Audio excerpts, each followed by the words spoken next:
안녕하세요. 지금부터 근로소득 연말정산, 근로소득부터 신용카드 등 소득공제까지 알아보도록 하겠습니다. 인적공제입니다. 대상자 선정 시 사원등록 메뉴에 가족사항 탭에 등록된 가족 중 연말정산 대상에 체크된 가족을 불러옵니다.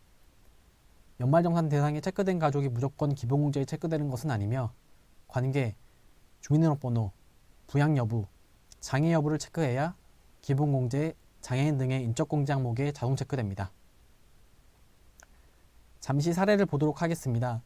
연봉 7천만 원의 세대주 강인정님이고 배우자 공제를 받으며 자녀 3명 중 자녀 세액공제 대상 1명, 70세 이상자이며 경로우대 및 장애인 추가공제 중복 적용되는 인원 1명, 부양가족 60세 이상 1명에 올해 출산 입양공제 1명, 마지막으로 강도균 님처럼 인적공제 인원은 아니지만 연말정산 대상자 1명입니다. 연말정산 자료 입력 메뉴에 부양가족 명세 탭에 이렇게 작성하시면 되겠습니다. 하단 인적공제 탭에 본인 포함 7명의 기본공제 대상자가 있으며 추가공제 탭에 부수적인 인원이 계산됨을 확인할 수 있습니다. 오른쪽 주택공제 정보 탭에서는 세대주 여부를 확인할 수 있으며 이를 정산명세 탭에서 확인하게 되면 아래 자료와 같습니다. 본인 150만원, 배우자 150만원, 부양가족 5명 750만원, 경로우대 장애인 각각 100만원, 200만원, 마지막으로 자녀 세액공제 15만원, 올해 출산 입양 셋째이므로 70만원, 총 1350만원의 소득공제와 85만원 세액공제 가능합니다. 연금보험료 공제입니다. 연말정산 자료 입력 메뉴에서 대상자 선정 시 간소화 파일 내 PDF 자료를 읽는 것이 아닌 2023년도 급여에서 공제된 국민연금, 국민연금 정산의 금액이 연말정산 자료 입력 메뉴에 자동 반영됩니다. 추가적인 내용을 입력해야 하는 경우 국민연금 지역 항목에 추가 입력해 주시면 됩니다. 특별소득공제 보험료 공제입니다. 연금공제와 마찬가지로 연말정산 자료 입력 메뉴에서 대상자 선정 시 간소화 파일 내 PDF 자료를 읽는 것이 아닌 급여 계산 메뉴에서 실제로 공제된 건강보험, 건강보험 정산, 노인장기 요양보험의 금액을 불러옵니다. 추가적으로 입력해야 하는 경우 부양가족 명세 탭, 공제항목별 명세 탭을 더블 클릭하여 건강지역, 고용지역에서 입력 가능합니다. 특별소득공제 주택자금 공제입니다. 주택임차 차입금 원리금 상환액과 장기주택 저당차입금 이자 상환액이 있습니다. 올해 원리금 상환한 전세대출금이 있는 경우 주택임차 차입금 항목을 더블 클릭하면 좌측에 도움창이 뜨는데요. 대출기간 칸에 금액을 입력하면 되겠습니다. 거주자 간 금전소비대차 계약을 한 경우 도움창 내에 추가적으로 입력 가능합니다. 장기주택 저당차입금 이자 상환액입니다. 동일하게 주택담보대출로 이자 상환한 내역이 있는 경우 입력합니다. 우측 도움창이 뜨며 차입 연도, 상환 기간에 따라 한도를 달리하니 알맞는 곳에 기입해 주시면 되겠습니다. 주택자금 공제의 종합 사례입니다. 주택임차 차입금 원리금 상환액 100만원, 장기주택 저당차입금 이자 상환액 11년도 이전 차입분, 15년 미만 400만원, 30년 이상 700만원, 15년 이후 차입분 15년 이상 고정금리이면서 비어치 이상한 대출 300만원, 주택마련 저축공제입니다. 청약저축 100만원, 주택청약저축 100만원, 근로자 주택마련 저축 100만원입니다. 해당 사례를 프로그램에 입력해 보겠습니다.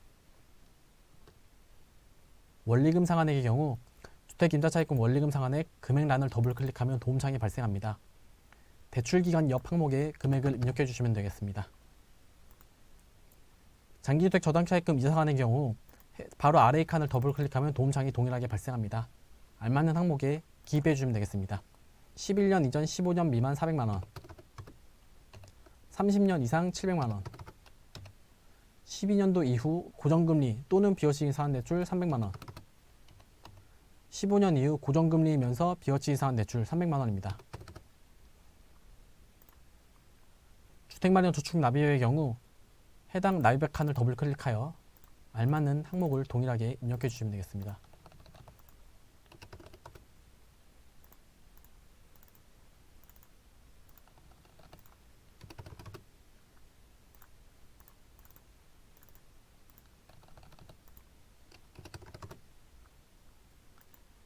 이렇게 입력한 금액은 정산명세 탭 하단 34번 주택자금, 40번 주택마련저축의 공제됨을 확인할 수가 있습니다. 다만 주택마련저축의 경우 세대주만 받을 수 있는 공제 항목입니다. 현재 세대주 여부가 해당이기 때문에 금액이 공제된 것을 확인할 수가 있고, 만약에 세대주 여부가 비해당인 경우 금액이 빠지는 것을 확인할 수가 있습니다.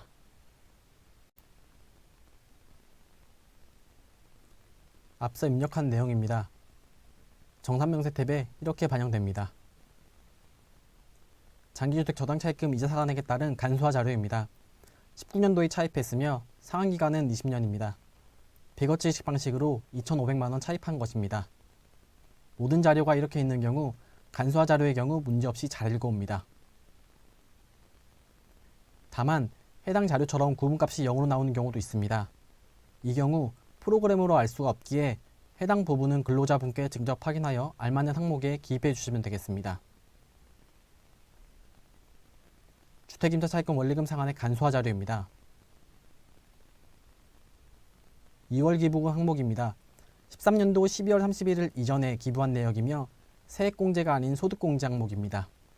연말정산 자료입력 메뉴에 기부금 명세 탭 하단 기부금 조정 명세 카테고리에서 기부년도 2014년도의 경우 소득공제해주는 항목입니다.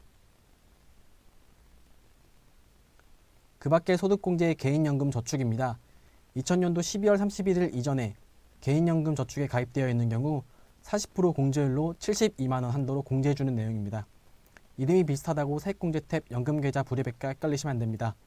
반드시 2000년도 12월 말일자 이전 가입분입니다. 개인연금 저축 PDF 자료입니다. 계약 시작일자 확인해 주시면 되겠습니다. 소기업 소상공인 공제 부금입니다. 총급여 7천만원 이하 법인 대표자가 가입하여 납부한 금액이 있는 경우 총 급여액에 따라 500만원, 300만원, 200만원 한도로 소득공제해주는 내용입니다. 입력된 금액은 정산자료 탭 39번 항목에 반영됩니다. 소기업 소상공인 공제부금 간소화 자료입니다. 주택마련 저축공제입니다. 주택임차 차입금 원리금 상환액과 1찬도로 묶이는 항목입니다. 별도 제약이 없기에 간소화 파일을 읽어오거나 해당 칸을 더블 클릭하여 도움창 내 구금값을 확인한 후 입력합니다. 입력한 금액은 40% 공제율로 정산명세 탭 40번 주택마련 저축 항목에 반영됩니다. 투자조합 출자 등 공제입니다. 중소 벤처기업 투자 활성화를 목적으로 투자금의 일부를 소득공제해주는 내용이고요. 이 부분의 경우 간소화 파일로 주지 않습니다. 근로자가 투자 확인서 혹은 출자 확인서 등을 받아와야 합니다. 도움창 내 조합, 벤처 중 구분값을 확인 후 입력하게 되면 해당 항목은 41번 투자조합 출자 등으로 공제됩니다. 신용카드 등 소득공제입니다. 소득요건에 해당하는 배우자나 직계 좀비속이 사용한 신용카드를 공제해주는 내용입니다. 형제자매 신용카드는 공제되지 않습니다. 해당 부분의 경우 PDF 간소화 파일로 업로드하는 경우가 많으며 수기로 입력하는 경우는 거의 없습니다. 입력하는 방법은 연말정산 자료입력 메뉴 내 부양가족 명세 탭 각 부양가족의 신용카드란을 더블클릭하여 도움창 내에서 입력합니다. 잠시 계산 사례를 보도록 하겠습니다. 총급여 7천만원이고요. 올해 신용카드는 3천만원 사용했습니다. 여기에서 신용카드 현금 영수증 등 15%, 30% 등 요율을 곱해서 계산대 값을 전액 공제해주는 것이 아니고요. 신용카드 사용분이 총 급여의 25%를 넘냐 해당 조건을 시작으로 신용카드 공제 한도와 추가 공제금을 계산하게 됩니다. 구체적인 계산 내역입니다. 신용카드 사용분이 3천만원이고 7천만원의 연봉 25%가 1,750만원입니다. 25%를 초과했기에 해당 사원은 신용카드 공제 가능한 인원입니다. 신용카드 소득공제 금액을 구해야 하는데요. 1번에서 5번까지 더하고 6번을 빼게 됩니다. 1번에서 5번까지는 전통시장, 대중교통, 도서공연, 직불카드, 현금영수증, 신용카드의 사용분의 요율을 계산하여 나온 결과값이며 6번의 경우 최저 사용분을 제외해야 하기 때문에 빼게 됩니다. 이때 최저 사용액이 신용카드분보다 작기 때문에 최저 사용금의 15% 산식을 적용합니다. 이렇게 되면 690만 5천원이 공제 가능금임을 알 수 있습니다. 하지만 여기서 다 공제해주는 것이 아니고요. 공제 한도를 구하게 됩니다. 총 연봉 7천만원 이하이기 때문에 300만원이 공제 한도입니다. 1차로 해당 한도분이 적용되며 추가적으로 더하는 추가 공제 금액을 구하게 됩니다. 한도 초과액과 그리고 각각의 요율을 계산한 값, 그리고 300만원 중 적은 금액을 택하게 되며 여기서 나온 값을 다음 한도 초과액에 이를 포함하여 계산합니다. 1차 한도 초과액을 구하는 방법은 소득공제 가능 금액 690만 5천 원에서 공제 한도인 300만 원을 뺀 금액이고요. 해당 금액은 390만 5천 원이 나오는 것을 확인할 수 있습니다. 이 금액과 전통시장 공제 가능 금액 그리고 300만 원을 비교하게 됩니다. 즉 390만 5천 원과 위의 1번 금액이 전통시장 188만 원과 300만 원, 이 중 작은 금액은 188만 원이므로 해당 금액을 선택하여 이 금액이 다음 한도 초과액 때 적용됩니다. 2차 한도 초과액은 동일하게 최초 소득공제 가능금에서 공제 한도와 1차에서 선택된 금액을 뺍니다. 위의 신용카드 한도 초과액은 소득공제 금액 690만 5천 원에서 공제 한도인 300만 원, 그리고 1차에서 선택된 전통시장분 금액인 188만 원을 빼게 되면 112만 원이 나오며 이 금액과 대중교통 공제 가능 금액, 그리고 300만 원에서 전통시장 차감한 금액인 112만 원과 비교하게 됩니다. 이 중 작은 금액은 112만 원이므로 해당 금액을 선택합니다. 이후 도서공연의 경우 추가적으로 뺄 금액이 없으므로 0원이 나오게 되며 최종적으로 신용카드 공제 가능금은 일반 공제금 300만 원, 추가 공제금액 300만 원 하며 최종 600만 원 공제 가능합니다. 프로그램 내 자동 계산단이 안내드리는 계산 방법은 참고하시면 되겠습니다. 정산 명세 42번 항목에 신용카드 등 사용액 항목으로 소득공제됩니다. 신용카드 간소화 파일입니다. 직불카드 간소화 파일입니다. 현금 영수증 간소화 파일입니다. 지금까지 근로소득 연말정산, 근로소득부터 신용카드 등 소득공제까지 알아보았습니다. 감사합니다.